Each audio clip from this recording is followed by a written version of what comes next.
Welcome back to the Deep Dive. All right.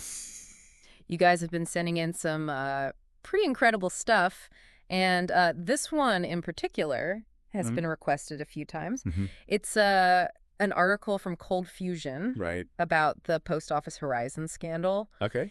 And, at first glance, you think, oh, this is just a story about a computer glitch. Right.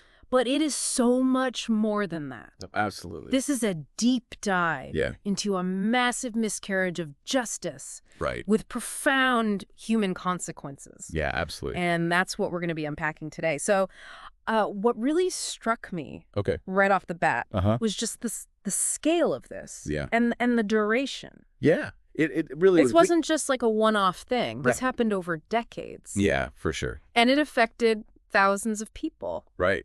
I think it really forces you to think about how such a fundamental breakdown of trust and process could happen in a place like the post office. Absolutely. And in an institution that you think of as, a cornerstone of the community. Exactly. A place of, reliability. Exactly. Yeah. And it's the sub-postmasters at the heart of this who really, suffered. Yeah. And for those who don't know, sub-postmasters are just the people who run the local post office branches. Right. These are the folks that you see every day. They're handling your mail, your pensions, all sorts of essential community services. And what makes this even more gut-wrenching is that they weren't actually post office employees. Right. They were independent. These are independent business owners. And so the post office's accusations against them felt like such a profound betrayal. Absolutely. A real violation of trust. Of that trust that they had in their community. Yeah. And, their entire livelihood was intrinsically linked to that trust as well. Exactly. So it wasn't just a professional smear campaign. It was like, their entire, life's work and standing in the community could be completely undermined by these accusations. Okay, so enter Horizon. Right. This was the system that the post office launched in 1999 to digitize bookkeeping across its huge network of over 12,000 branches. Wow. Developed by ICO, which later became Fujitsu. Okay. And the initial promise was, as it always is with these things, increased efficiency. Increased efficiency, modernization. Right. A more seamless system for everyone. Makes sense. But as you'll see, it very quickly turned into a nightmare for a lot of people. Right. So right away, almost immediately, sub-postmasters are reporting discrepancies. Okay, so like what kind of?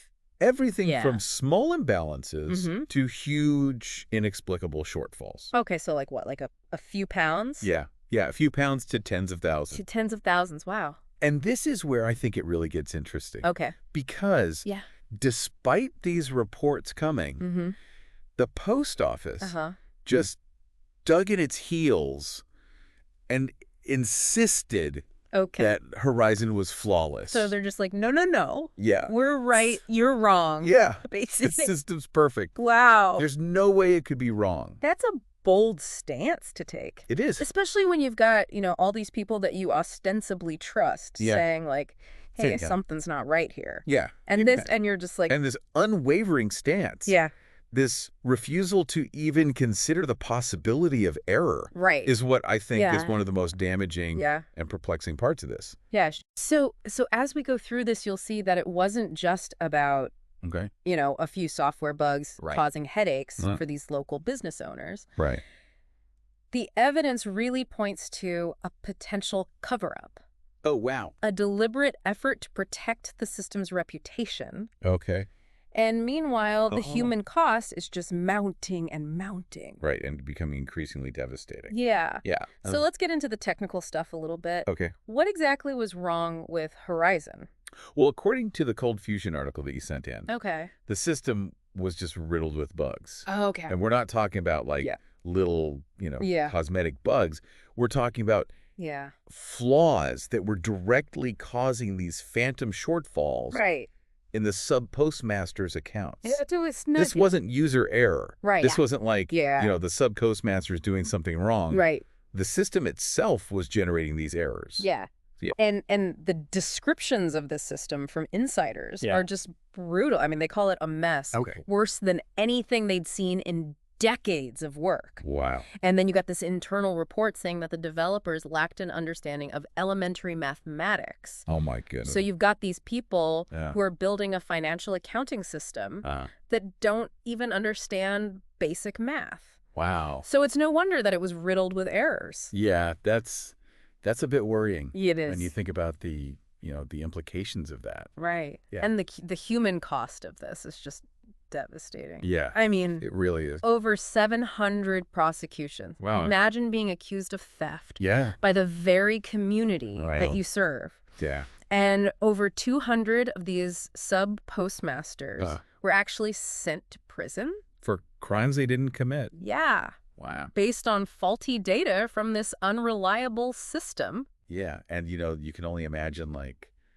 the knock-on effects from that. Like, not just the legal repercussions, but also the reputational damage, the impact on their families, their mental health. Yeah. It's a really grim picture. And even worse, okay, there were at least 4 suicides that have been linked to the shame and the despair that these people faced. It's just tragic. It is. It's a reminder that technology can have this huge human toll when things go wrong. Especially when there's lack of accountability. Yeah, and then you read these individual stories. Yeah. It's just heartbreaking. Yeah, absolutely. I mean, you got one sub-postmaster who had to sell their wedding rings just to try and cover these non-existent debts. Yeah. Another one working multiple cleaning jobs well into retirement, just trying to claw back this money that they never actually owed. It's really gut-wrenching to hear those stories. It is. Yeah. And then there's the case of Seema Misra, who was 8 weeks pregnant when she was imprisoned based on Horizon data. Right. And her child was born while she was wrongly incarcerated. That's awful. It is. And it really highlights the very real human consequences of this. Absolutely. Okay, so we've talked about the technical side of things. We've talked about the human cost. Mm-hmm. But what really gets me here is the alleged cover-up. Okay. This wasn't just a system that was faulty. Yeah. There is strong evidence that there was an active attempt to hide the truth. Right. So how did they try to do that? Well, one of the things that came out was that Fujitsu engineers had this backdoor access to the Horizon system. Oh, they could, like, remotely access? Yeah, they could remotely access and potentially alter financial records. That's a bit sus. And this is huge because the post office initially denied that this access even existed. So they were lying. It means that discrepancies could have been introduced or modified without the sub-postmasters even knowing. So essentially they could have, like, framed these people without them even being aware of it. Yeah, and it wasn't just about denying it. Right. They also actively silenced whistleblowers. Wow. Within their own ranks. So people who are trying to do the right thing were being shut down. And they fought tooth and nail in court against these sub-postmasters. And they were still maintaining that Horizon was perfect? Yeah. And that the sub-postmasters were the ones at fault? Right. Wow. So it really seems like they were more concerned with protecting their own reputation than with uncovering the truth. Than with actually seeking justice. Yeah. Yeah. And it gets even worse. The National Federation of Sub-Postmasters, which you would think would be there. Yeah, you'd think they would be. To support their members. Yeah, advocating for them. Actually pressured them to cover the shortfalls. Wow. So they were complicit in this as well? It seems like it. Oh, my goodness. And then you've got this suggestion that the post office and even parts of the UK government were aware of Horizon's flaws. So they knew. But they continued to use it anyway. But they just kept going. And it seems like it might have been about protecting contracts and maintaining political ties with Japan. Okay, so like a quid pro quo kind of thing.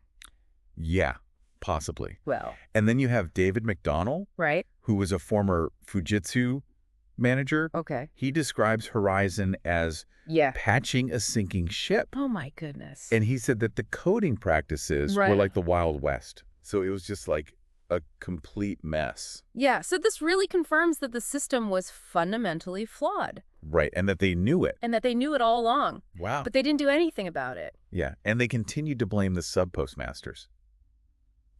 It's mind-boggling. In the midst of all of this darkness, there is a story of resilience. Okay. And it centers around this guy, Alan Bates. Right. So tell us a little bit about him. Well, Alan Bates was a sub-postmaster himself. Okay. And he lost his business because of Horizon. Right. And he was like, I'm not going to take this lying down. Good for him. And so in 2009, he founded the Justice for Sub-Postmasters Alliance. Okay. And he worked with Computer Weekly to bring media attention to the scandal. And that was a huge turning point. Right, because it finally gave the victims a platform. Right. To share their stories. Yeah. And to challenge the post office's narrative. Yeah. And then in 2019, we have this landmark moment. Right. The High Court rules that Horizon is unreliable. Wow. So they finally admitted it. Finally vindication for all those victims. Yeah, absolutely. A huge victory for them. Yeah. And then more recently, right, the ITV drama, Mr. Bates versus the Post Office, aired. And that seems to have reignited public outrage. Right. Because it brought the human stories to life. Exactly. In a way that, news reports and legal documents just can't. Yeah, and it really put the emotional toll of this scandal front and center. Right. But despite all of this, the government's calling this the greatest miscarriage of justice in British history. Wow. It still feels like true accountability is a long way off. How so? Well, none of the senior executives at the Post Office or Fujitsu have faced any serious criminal charges. So they've gotten away with it, essentially. Pretty much. Right. And some of them just quietly resigned. Okay. Often with these huge severance packages. So they were rewarded for their failure. Yeah.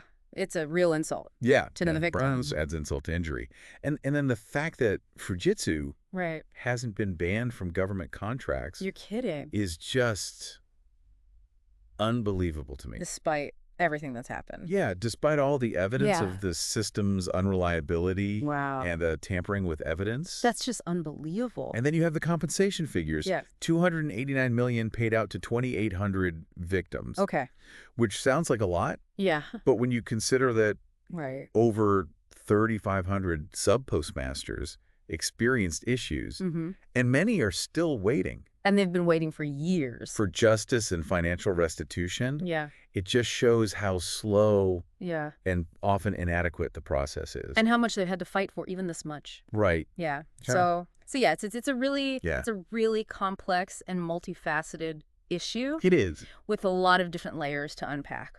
Yeah, so I guess the question is, why did it take a TV drama to bring widespread attention? Yeah, like why didn't the news media do a better job of covering this? But for all these years. Yeah, that's a good question. And how could the post office, an institution that we're supposed to trust, be involved in such a prolonged denial? And actively fighting against the sub-postmasters. Right. Yeah, it's baffling. And what does this say about institutional accountability in general? Yeah, like how can we prevent something like this from happening again?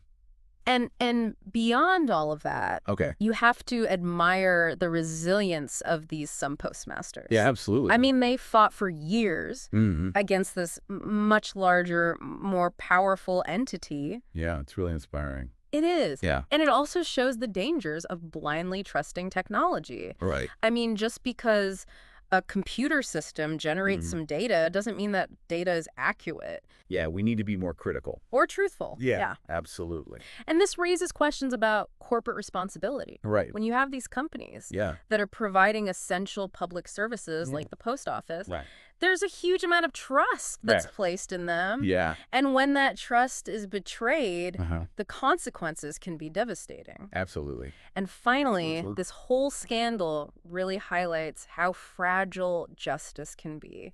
Yeah, especially when you have these... When you have powerful institutions and political considerations involved. Yeah, it can really skew things. Yeah. Yeah. So to sum up, I think the key takeaway here is this is a story that goes way beyond just a technological failure. Yeah. This is about institutional failings at every level and a fight against justice by ordinary people. Yeah. It's really a reminder for sure. of what happens when technology and accountability go wrong. Yeah, and it makes you wonder, like, what can we do to prevent something like this from happening again? Exactly. How can we ensure that justice prevails even when powerful forces are arrayed against it? That's the question. Yeah, That's a tough one. It is a tough one. But it's one that we need to keep asking.